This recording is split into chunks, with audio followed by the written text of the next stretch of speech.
नमस्कार द्राक्ष बाजार बंधूंनो, मी विजय कुंभार, तासगाव यश ॲग्रो लॅब. 60 ते 90 आणि 90 ते 120 दिवसांच्या दरम्यानचं पाणी नियोजन कसं असावं, ह्या विषयावर मी माझं मत आपणाशी शेअर करण्याचा प्रयत्न करतो आहे. बागायतदार बंधूंनो, अत्यंत महत्त्वाचा प्रश्न आहे हा. आपण 30 ते 45 आणि 45 ते 60 दिवसांच्या दरम्यान बागेला पाणी किती द्यावं, ह्या विषयावर बऱ्याच वेळा आपण बोलतो. परंतु 60 ते 90 आणि 90 ते 120 दिवसाच्या दरम्यान बागेला पाण्याचं नियोजन कसं असावं किंवा प्रतिदिन बागेला पाणी किती पडावं, ह्या विषयावर मी माझं मत आपणाशी शेअर करतो आहे. माझी विनंती आहे की हा विषयसुद्धा सूक्ष्मघड निर्मितीच्या दृष्टिकोनातून, त्याच्या पक्वतेच्या दृष्टिकोनातून, गुळीघड न होण्याच्या दृष्टिकोनातून आणि खुड्यातून घड बाहेर पडले परंतु माल काढताना मात्र अत्यंत बारीक किंवा मालच आला नाही, ह्या गोष्टीसाठी ही पाणी नियोजन आणि खत नियोजन अत्यंत महत्त्वाचं आहे. कारण आपण पाठिंबाच्या व्हिडिओमध्ये बोललो की खुड्यातून घड बाहेर आले की आपण बागेत नेमकं ओळखायचं की बागेत सूक्ष्मघड निर्मिती अत्यंत चांगल्या दर्जाची झालेली आहे. परंतु बऱ्याच वेळा असं होतं की खुड्यातून बरेच घड बाहेर पडले परंतु मालाची प्रत्यक्ष छाटणी केली त्यावेळी मात्र बागेला माल आला नाही, अशी परिस्थिती आपण बऱ्याच वेळा अनुभवलेली आहे.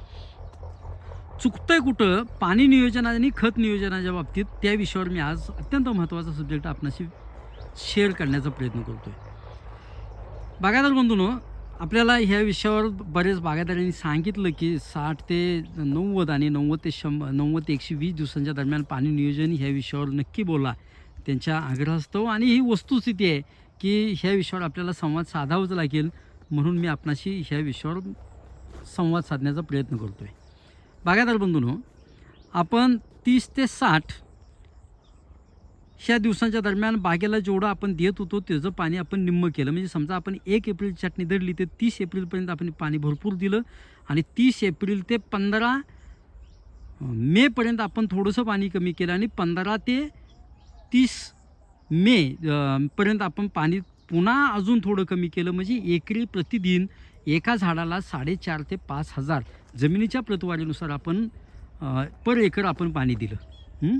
आता मात्र 60 दिवसापासून पुढं मात्र बागेला आपल्याला कुठल्याही परिस्थितीत पाणी वाढवायचं आहे. बागेचे पाणी कमी पडलं तर लक्षात घ्यायचं, अचानक मॅच्युरिटी वाढते. बागेला जर पाणी कमी पडलं तर बागेची मॅच्युरिटी अचानक वाढते. अनावश्यक बागेची पक्वता वाढली की ओळखायचं की बागेत सूक्ष्मघड निर्मिती झालेली आहे. त्या सूक्ष्मघड निर्मितीला अवयव कमी व्हायला लागलेत, म्हणजे पाकळी, मकळी, देठ हे जे असतात ते थोडेसे कमी व्हायला लागलेत, हे नक्की ओळखायचं. बागेची पक्वता ही आफ्टर 80 म्हणजे 80 दिवसाच्या पुढंच आपल्याला बागेची काडी पक्वतेच्या दृष्टिकोनातून पुढं जायला पाहिजे, ही गोष्ट पक्की लक्षात ठेवायची. बागेला पक्वता लवकर मिळता कामा नये. मिळत असेल तर नक्की ओळखायचं की बागेतला जो बंच आपला आतला तयार व्हायला लागला आहे, जो गर्भात आहे, तो बंच आपला कमी दर्जाचा किंवा हलका तयार व्हायला लागलेला हे ओळखायचं. ह्यासाठी ही मॅच्युरिटी लवकर येऊ नये म्हणून आपल्याला पाणी त्या काळात आपल्याला वाढवून द्यायचं आहे. दरम्यानच्या काळात आपला जून महिना चालू होतो. जूनचा पहिला दुसरा आठवडा येतो. यंदा मात्र पाऊस कमी आहे, त्यामुळे आपल्याला मॅच्युरिटी लगेच मिळेल, आपल्याला आनंद वाटेल. पण असं अजिबात होऊन देऊ नका. बागेला प्रतिदिन किमान 7 ते 8,000 लिटर पाणी पडलं पाहिजे.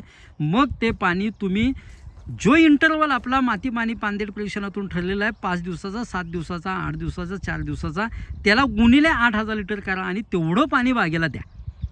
दरम्यानच्या काळात बागेच्या काडीचा खुणा वाढत असतो आणि अशा वेळी बागेची मॅच्युरिटी न वाढू देता बागेला जमिनीतून PSB फॉस्फरस सोल्युलायझिंग बॅक्टेरिया आपल्याला जास्त द्यायला लागतील, कारण जमिनीतला फॉस्फरस हा जास्त प्रमाणात उचलला गेला पाहिजे अशासाठी. मग फॉस्फरस ज्यावेळी जास्त उचलला जाईल त्यावेळी मात्र बागेला पक्वत आपल्याला लवकर मिळणार नाही, थोडीशी लेट मिळेल, पण त्यावेळी खुडा वाढेल.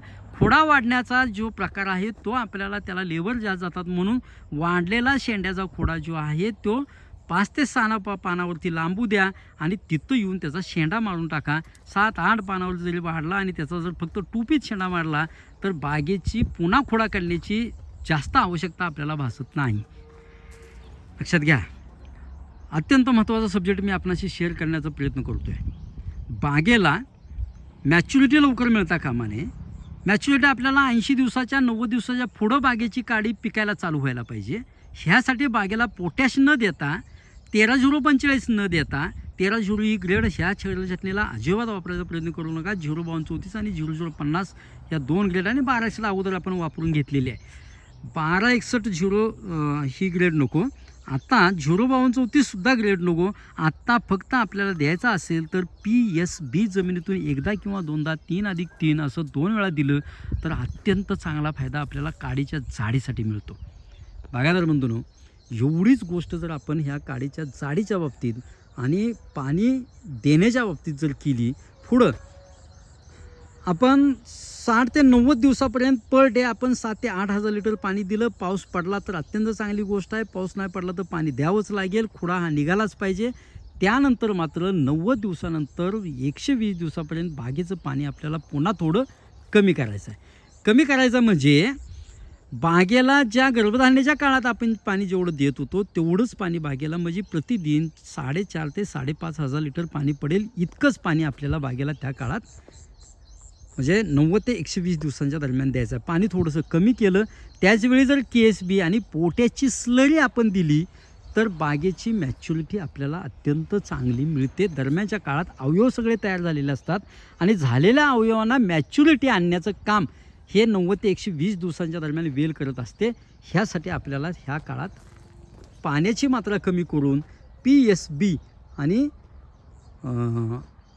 पोटॅशची स्लरी आपल्याला द्यायची आहे. पोटॅशची स्लरी कशी तयार करायची ह्या विषयावर मी नक्की पुढच्या व्हिडिओमध्ये आपणाशी संवाद साधण्याचा प्रयत्न करेन. बागायतदार बंधूंनो, हा जो संवाद झाला तो कसा वाटला नक्की कमेंट बॉक्समध्ये सांगण्याचा प्रयत्न करा. आवडला असेल तर नक्की लाईक करा. माझी विनंती आहे की आपला हा जो संवाद चालू आहे तो कमीत कमी खर्चात दर्जेदार उत्पादनासाठीचा आज चालू आहे. अजून एक विनंती आहे माझी तुम्हाला की हा जो आपण जे व्हिडिओ करतो आहे, आपण जो संवाद साधतो आहे, आपण जे अनेक वेगवेगळ्या विषयावर बोलतो आहे, हे प्रत्येक गोष्ट आपण करायला पाहिजे अशातला भाग अजिबात नाही आहे. ज्या गोष्टीची आपल्याला गरज वाटते ना त्याच गोष्टीवर फक्त पैसे खर्च करावेत. मी सांगितलं मिलीबगसाठी स्प्रे करा, उठायचं आणि मिलीबगसाठी स्प्रे करायचं असं नका करू. थ्रिप्ससाठीचा स्प्रे करायला सांगितलं, थ्रिप्ससाठीचा स्प्रे नका घेऊ. आपल्या बागेत मिलीबग असेल तर फवारणी करा. आपल्या बागेला पोटॅशची गरज असेल तर पोटॅश द्या. आपल्या बागेला थ्रिप्ससाठीच्या औषधाची फवारणीची गरज असेल तरच करा. अन्यथा विनाकारण खर्च वाढवण्यात सुद्धा अर्थ अजिबात नाही. जिथं गरज वाटते तिथंच फक्त स्प्रे द्या. जिथं गरज वाटत नाही तो ज्याला गरज आहे त्या गरजेसाठी हा संवाद फक्त चालू आहे एवढं फक्त लक्षात ठेवून